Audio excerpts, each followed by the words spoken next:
السلام عليكم ورحمة الله. مرحبا بكم معايا في فيديو جديد على قناة بشرى مفيد اللي هي قناتكم. كنتمنى تكونوا بخير وعلى خير واحوالكم طيبة. اليوم ان شاء الله نشارك معكم واحد الملاوي معمرين بحشوة لذيذة كيجيو اكثر من رائعين.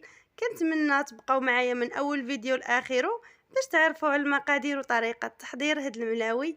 كيجيو بصراحة زوينين بزاف، كيجيو هشاشين ومورقين ومحلولين من الداخل واحد الحشوه اللي كتجي بنينه، كينفعوا بزاف في رمضان وبلا رمضان، صراحه كيجيو كيشهيو.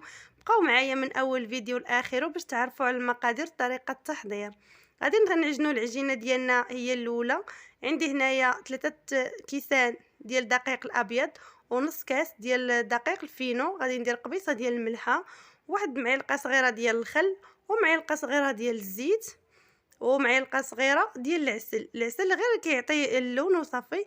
غادي نعجن العجينه ديالي يعني بالماء عادي بارد من الصنبور بحال هذا الشكل هذا.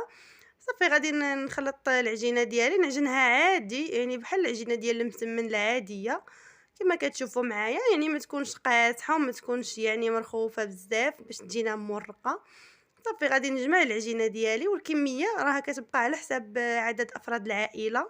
يعني انا هنايا يعني بغيت ندير غير واحد الكميه قليله كما كتشوفوا معايا.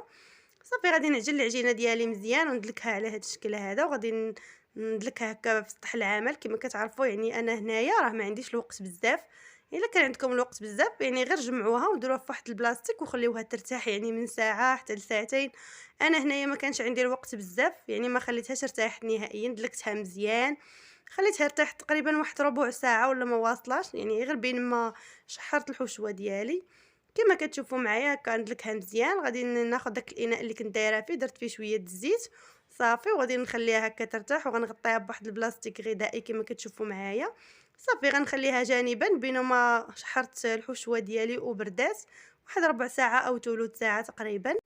وغندوزو باش نحضروا مع بعض الحشوه اللي غادي نحتاجو فيها. هنايا بصله الخضاريه كما كتشوفوا عندي هنايا واحد 4 الحبات، عندي 2 حبات ديال الجزر او خيزو، وعندي فلفله متوسطه. يعني بلا ما نطول عليكم راني قطعتهم ورجعت معاكم كما كتشوفوا، وضفت عليهم واحد الطرف ديال الكفته يعني كتبقى اختياريه، اللي بغى يضيف الشحمه يضيفها، اللي بغى يضيف الكفته يعني الحشوه كتبقى على حسب الذوق.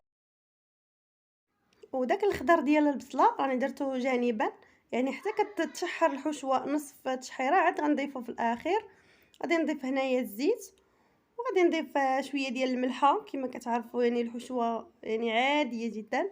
غنضيف شويه الملحه، شويه التحميره يعني نص معلقه ديال التحميره، نص معلقه ديال الخرقوم البلدي، وغادي نضيف نص معلقه ديال البزار حتى هو كيبقى اختياري، يعني اللي بغيتي تضيفوا الحار ضيفوه كما كتشوفوا معايا.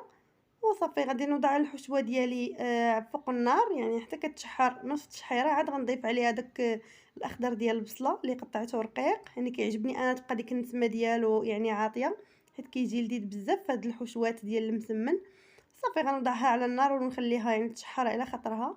هنايا راني بعد ما شحرت الحشوه ديالي خليتها جانبا كتبرد، وغادي نقطع الملاوي ديالي على هذا الشكل هذا. غادي نقطعهم يعني بغيتهم انا صغارين، بغيتو ديروا ملاوي كبارين ديروهم، بغيتو ديروهم رغايف ديروهم، يعني كيجيو زوينين حتى في الرغيف كيجيو رائعين.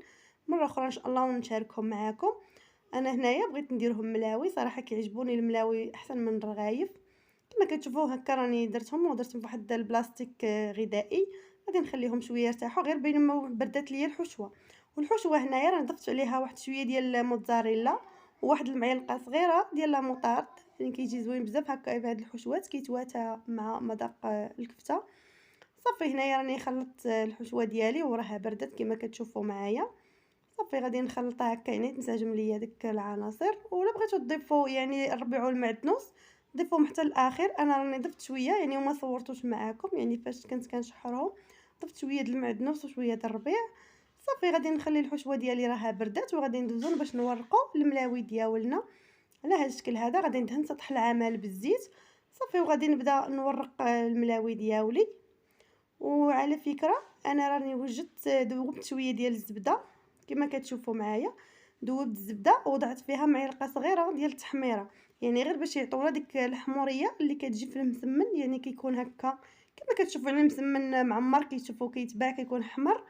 يعني هذا هو السر ديالو اللي كيخليه هكا يجي احمر ويجي كيشهي. كديروا ديك الزبده وكديروا فيها معلقه صغيره ديال التحميره باش كيعطينا داك اللوين زوين اللي كيكون هكا في المسمن. صافي غادي نورق المسمن ديالي على هذا الشكل هذا. يعني كتورقوها مزيان، يعني كتكون رقيقه بزاف باش يجيكم الملاوي رقاقين ويجيكم مورقين. ملي كتورقوهم مزيان على هذا الشكل هذا كدهنوهم بداك الخليط ديال الزبده والتحميره كما كتشوفوا معايا في الصوره. بغيتو ترشوا بشويه الفينو رشوا، انا هنايا يعني ما كنحتاجوش يعني هكا في المسمن معمر، يعني ما كتحتاجوش انكم ترشوه بالدقيق، كيبقى اختياري. صافي هنايا راني غادي ندير معلقه هكا كبيره ديال الحشوه وغادي نوزعها على العجين كامل على هذا الشكل هذا. والطريقه ديال الملاوي معمرين يعني راه كيبقى كل واحد وطريقته، انا ديال الطريقه ديالي صراحه كيجيوني زويونين هكا وما كتخرجش ليا الحشوه. صافي كنقلب هكا العجينه على هذا الشكل هذا، كنطويها على الشكل هذا ونطويها من هنا. صافي كتجيني على هذا الشكل هذا، كندهنها شويه هكا يعني بداك الخليط ديال الزبده والتحميره. صافي وكنبدا نلويهم على هذا الشكل هذا ولويهم مرخوفين، يعني ما تزيروش عليهم، الا زيرتوا عليهم منين غادي تجيو تقرصوهم غادي يتحلوا لكم. هكا من الاحسن انكم تخلوهم محلولين، يعني كتلويو وهي مرخوفه العجينه. غادي نعاود معكم وحده اخرى باش تفهموا مزيان يعني الطريقه. وهاد العجينه هذه راه خرجت ليا 10 ديال الملويات كما كتشوفوا معايا.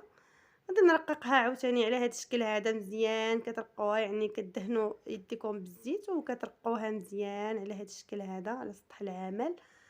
ضروري خاصها تكون رقيقه، يعني قد ما ورقتوهم قد ما كيجيو زويونين، قد ما كانت العجينه رقيقه كيجي الملوي ديالنا مورق وزوين.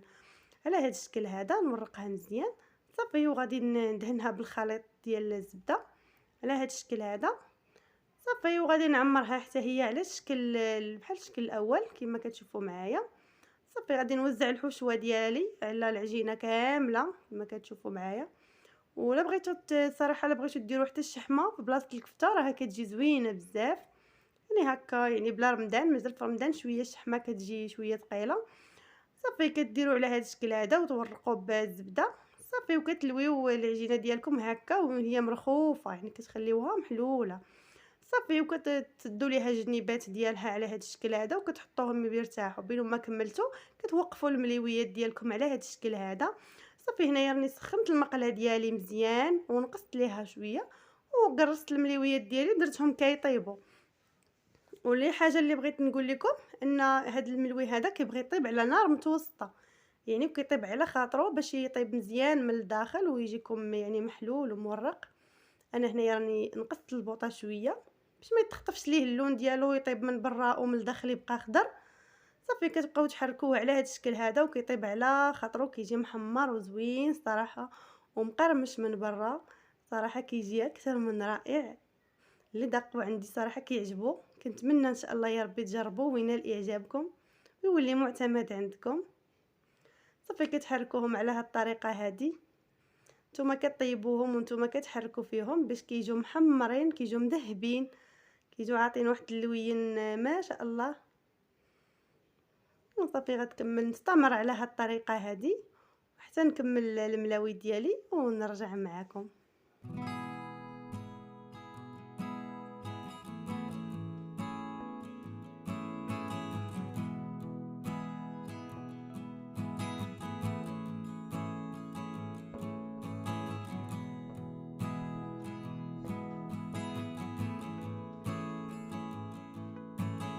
وهذا هو الشكل النهائي ديال الملاوي ديالنا.